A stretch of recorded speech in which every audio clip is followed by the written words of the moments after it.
하나님의 추수의 절기에 대한 영적 해석. 하나님의 추수의 절기는 영원히 지킬 규례입니다. 하지만 우리가 생각하는 날짜에 대한 이야기가 아닐 수 있습니다. 그 절기를 따라가다 보면 하나님께서 어떻게 우리와 함께 하셨는지, 우리가 어떻게 그리스도와 한 몸을 이루게 되는지 깨닫게 되기 때문입니다. 성경은 절기는 그림자이고 실체는 그리스도라는 말씀을 통해, 즉 중요한 것은 날짜가 아니라 그 절기의 단계를 통해 우리의 몸과 삶이 그리스도로 빚어지고 있는가, 바로 그것이라는 것입니다. 하나님의 추수는 한순간의 사건이 아닙니다. 항상 과정으로 이루어집니다. 씨를 뿌리고 기다리고 열매가 있고 그 다음에 거둡니다. 추수는 갑작스런 멸망이 아니라 구별의 완성입니다. 그런 의미에서 6월절은 구원의 시작이었습니다. 피로 구별되고 그 피가 새겨진 백성들에게는 심판이 지나갔습니다. 이것은 죄와 죽음의 권세에서 벗어나는 사건이었습니다. 죄가 죽는 사건이며 육이 죽는 사건인 것입니다.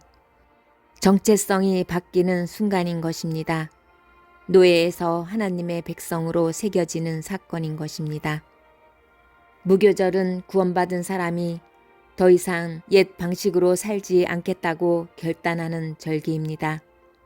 오래된 사고방식, 세상적인 가치, 자기 중심의 습관, 애굽의 방식, 겉으로는 작아 보여도 결국 삶 전체를 지배하게 되는 누룩인 것입니다. 예수님은 무교절 기간에 무덤에 장사되셨습니다. 구원받은 자가 옛 삶의 방식을 무덤에 장사하는 기간입니다. 추실절은 새 생명의 탄생입니다. 영으로 잉태되었음을 나타냅니다. 오순절은 내면의 추수입니다. 성령이 임하고 율법은 돌판이 아니라 마음에 기록되었습니다. 믿는 사람이 성령 안에 사는 사람으로 바뀌는 단계입니다. 오순절은 한 번의 기적 사건이 아닙니다. 불이 보였고 방언이 있었던 과거의 장면으로만 남아있는 절기도 아닙니다. 오순절은 삶의 방식이 바뀌는 순간입니다. 오순절 이전 하나님의 법은 돌판에 있었습니다. 밖에 있었고 지켜야 했고 어길 수밖에 없었습니다. 그러나 오순절 이후 하나님의 법은 사람 안으로 들어왔습니다. 성령이 우리 안에 거하시기 시작했기 때문입니다. 오순절의 핵심은 능력이 아닙니다. 말을 잘하게 되는 것도 특별해 보이는 것도 아닙니다. 오순절의 핵심은 내면의 통치가 바뀌는 것입니다. 내 욕심이 아니라 성령의 인도하심이 삶의 기준이 되는 것. 성령이 임하면 삶은 이렇게 달라집니다.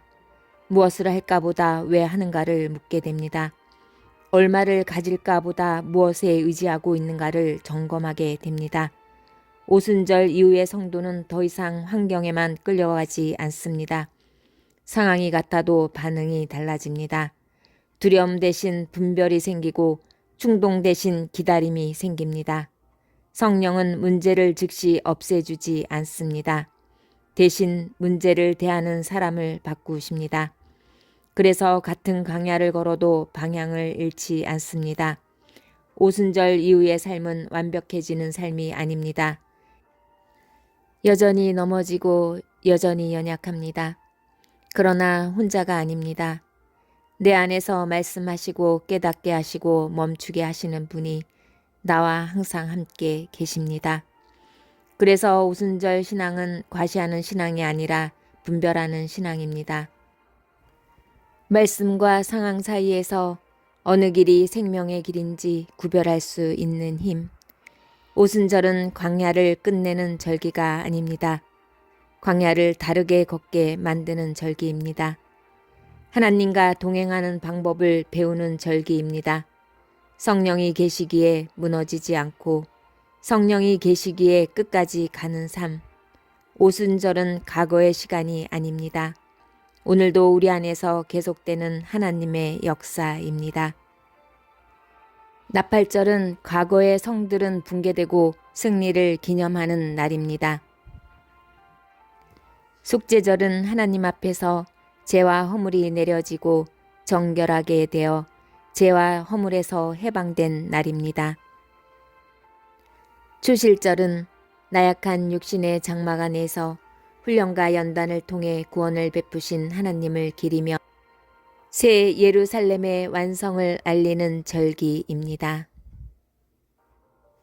그 누구도 음식이나 음료, 절기나 초하루 안식일을 가지고 너희를 판단하지 못하게 하라. 이것들은 장래일의 그림자요 몸은 그리스도 안에 있는 실체니라. 아멘.